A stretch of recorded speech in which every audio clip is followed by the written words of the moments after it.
নারায়ণগঞ্জের এক পোশাক কারখানায় অদ্ভুত পরিস্থিতিতে ক্রমাগত পোশাক শ্রমিকরা অসুস্থ হয়ে পড়ার ঘটনায় তীব্র আতঙ্ক ছড়িয়ে পড়েছে।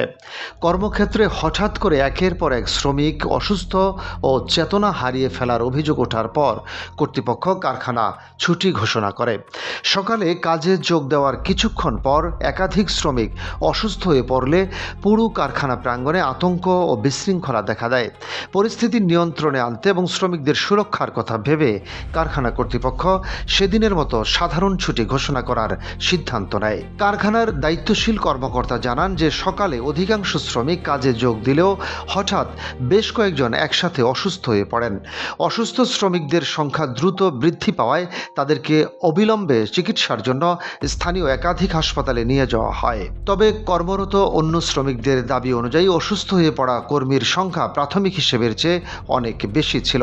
শ্রমিকদের দেওয়া তথ্য মতে কাজ শুরুর অল্প কিছুক্ষণ পরই কয়েকজন নারী শ্রমিক হঠাৎ অসুস্থ হয়ে ঢলে পড়েন।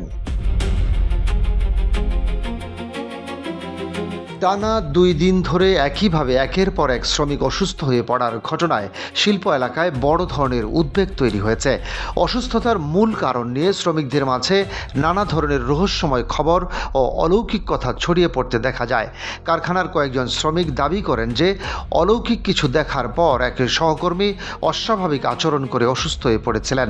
তবে কারখানার ঊর্ধ্বতন কর্মকর্তা ও প্রশাসনিক প্রতিনিধিরা এই ধরনের অলৌকিক দাবিকে সম্পূর্ণ ভিত্তিহীন ও অবাস্তব বলে উড়িয়ে দিয়েছেন। ডেস্ক রিপোর্ট, বাংলাবাজার পত্রিকা।